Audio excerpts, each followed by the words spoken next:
Himachal news, सच का सामना, जो दिखाए खबरें सच्चाई से। हिमाचल प्रदेश जो देवभूमि के नाम से मशहूर है, आज शर्मसार हो गया भाजपाइयों की करतूत से।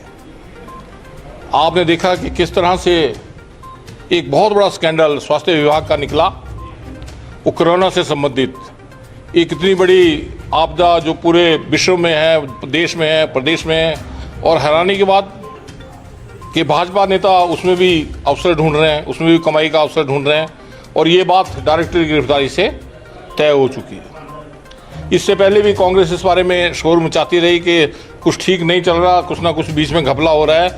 तो इनके मुख्यमंत्री जी, इनके अध्यक्ष महोदय कहा करते थे प्रदेश कांग्रेस जो है वो राजनीति कर रही है।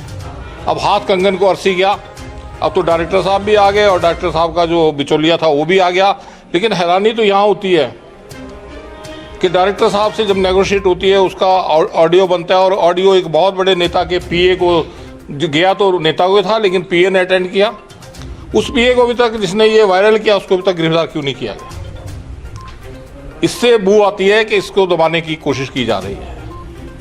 माननीय जयराम ठाकुर जी से हमारा निवेदन है कि उनकी जो छवि अब तक अच्छी रही है और इसको बरकरार रखेंगे, और जितने ये बेईमान लोग भाजपा में, इनके खिलाफ कार्रवाई करेंगे। और ये इतना बड़ा जो स्कैंडल हुआ है, जिस कोरोना के लिए एक छोटे बच्चे से लेके एक बुजुर्ग तक ने अपने गुल्लक तोड़ के अपनी पेंशनों से दान दिया, और उस कोरोना की कमाई, उस कोरोना की उसमें से ये कमाई ढूंढ रहे हैं।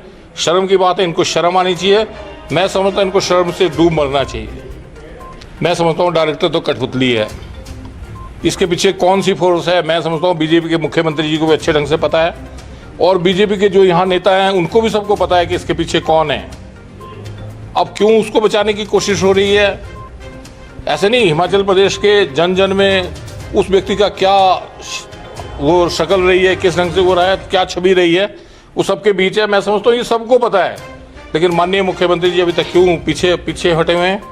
ठीक है, उसका जिसने ये वायरल किया उसको पकड़ा जाए, उससे पता लग जाएगा कि ये कहाँ से ये बातें निकली है।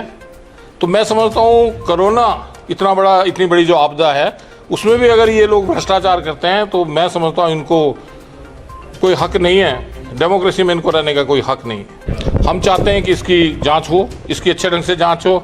हम तो सीबीआई से इसकी मांग करते हैं कि सीबीआई से इसकी जांच हो, और अगर सीबीआई से नहीं करवा सकते तो सिटिंग जज, रिटायर्ड सिटिंग जज से करवाएं। मैं तो आभारी हूँ कि कल मैं पढ़ा था अखबार में कि कुछ हमारे जो रिटायर्ड अफसर हैं पुलिस के, डीजीपी रैंक के भंडारी जी और 2 अधिकारी, उन्होंने अपनी सेवाएं दी है कि हम इसको जो है निःशुल्क, फ्री ऑफ कॉस्ट हम इसमें इंक्वायरी करने के लिए तैयार है। सरकार को मैं माननीय मुख्यमंत्री से निवेदन करना चाहता हूँ, उसके बाद अगर इस तरह से हुआ तो हम सड़कों में डेमोक्रेटिक ढंग से, एक ऐसा गुड़िया कांड को लेकर इन्होंने कितना हंगामा किया था, उस कांड को लेकर इन्होंने इतना हंगामा किया, और आज सत्ता में आने के बाद कोई बात ही नहीं करते उस बारे में, कोई इंक्वायरी नहीं कराते उस बारे में।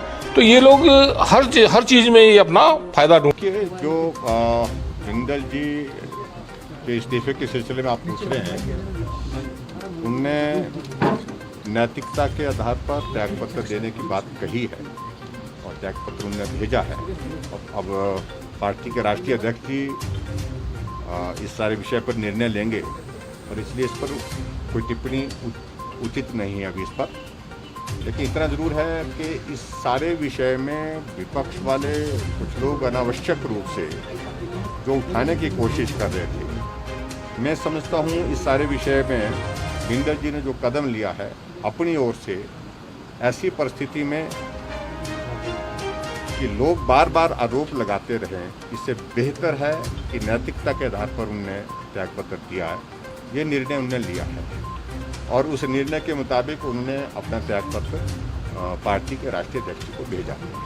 आगामी पार्टी का केंद्रीय नेतृत्व उस पर निर्णय करेगा। इससे ज़्यादा मुझे विपक्षी मांग कर रहा है कि किसी निष्पक्ष जांच होनी चाहिए, इसके लिए देखिए जांच, बड़ा साफ कह रहा हूँ मैं कि जांच निष्पक्ष हो रही है, और किसी को इस जांच पर उंगली उठाने की कोई जरूरत नहीं है। बिल्कुल निष्पक्ष जांच होगी। सर, अंडर सेक्रेटरी लेवल के अधिकारी को भी पीएमओ ने लगाया है जांच के लिए, ये भी जानकारी है। आपको लगता है इससे निष्पक्ष जांच देखिए, मुझे इस सारी बात की जानकारी नहीं है जो आप लोग बता रहे हैं, लेकिन इतना मैं कह रहा हूँ, जहाँ तक हिमाचल प्रदेश सरकार की ओर से इस सारी विषय का संदर्भ है, मैं इतना ही कहना चाहता हूँ कि जब हमने इसमें निर्णय किया कि इस पर जाँच होनी चाहिए, कार्रवाई होनी चाहिए जो दोषी हैं, और मैं उस पर आज भी कायम हूँ कि जो दोषी है उनके खिलाफ कार्रवाई निश्चित रूप से करेंगे और जांच निष्पक्ष होगी। Thank you. हम हैं हिमाचल न्यूज, जो दिखाए सच का आईना।